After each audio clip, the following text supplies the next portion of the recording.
Hi everyone नमस्कार जय जगन्नाथ मु एक सुंदर कथा आपण मान पाखु नहीं आसी गंगार अस्थि विसर्जन न कले कौन हेब जानतु कौन कहूँ गरुड़ पुराण हिंदू धर्मर शास्त्र रे 16टी रीतिनीति वर्णित होईछि। एति मध्यरु गोटे हेउछि शवदाह जहाँ मृत्यु परे करा जाए। शवदाह परे मृत व्यक्ति चिताभस्म गंगा नदी रे विसर्जन करा जाए। हिंदू धर्म रे मृत्यु को परम सत्य बोली विवेचना करा जाए। पृथ्वी रे जन्म होइतिबा प्रत्येक व्यक्ति दिने ना दिने मृत्युवरण करती। हिंदू धर्म रे जड़े व्यक्ति मृत्यु परे तांको शरीर को चितारे जलाई दिया जाए। मृतदेह संपूर्ण अग्नि रे पोड़ी जिबा परे अवशिष्ट अंश को संग्रह करी गंगा नदी रे विसर्जन करिवार परंपरा रही। गरुड़ पुराण अनुसार हिंदू धर्मर एही परंपरा प्राचीन काल चली आसी। धार्मिक शास्त्र अनुसार अमावास्या एवं पंचक समय भस्म विसर्जन करने उचित नुहे।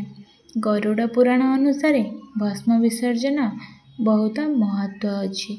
गरुड़ पुराण में कहुछि जे मृत्यु परे मृत व्यक्ति पाउंस बुड़ाई दिया जिबा उचित। कारण शरीर छाड़िबा परे जड़े व्यक्ति रो आत्मा तार नूतन जीवन यात्रा आरंभ करने को बाहरी थाए। जदि भस्म विसर्जन करा जाए नाही तेबे कौन हेब।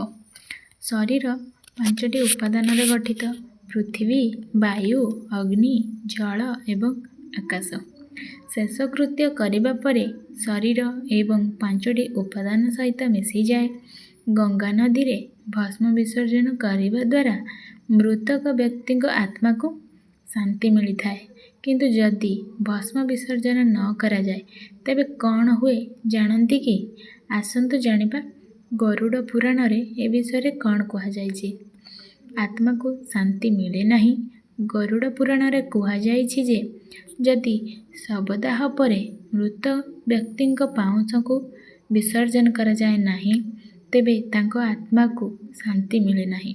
केवल एतिकी नुहे, जदि भस्म विसर्जन करा जाए नहीं तेबे मृत व्यक्ति आत्मा मोक्ष पाइबारे असुविधार सम्मुखीन हुए एवं सेही आखपाखरे घूरी बुलु थाए एवं आत्मा पृथ्वी छाड़ी जाए नहीं। केवल गंगारे काहेकि भस्म विसर्जन करा जाए।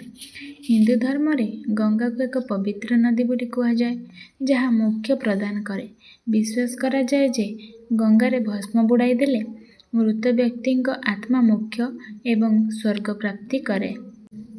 गंगा स्वर्गरु पृथ्वी को आसीचंती तेणु गंगारे भस्म बुड़ाई देवा द्वारा मृत व्यक्ति आत्मा मोक्षर पथ पाए। गरुड़ पुराण अनुसार शवदाहर तृतीय सप्तम एवं नवम दिन रे भस्म संग्रह करा जाए। 10 दिन मध्यरे पाउंस को गंगारे बुड़ाई दिया जिबा उचित। तेबे सांग माने जदि आज वीडियोटी आपण मानक भल लगी थाए ताहले लाइक शेयर सब्सक्राइब निहाती कर देबे। रहूछि जय जगन्नाथ।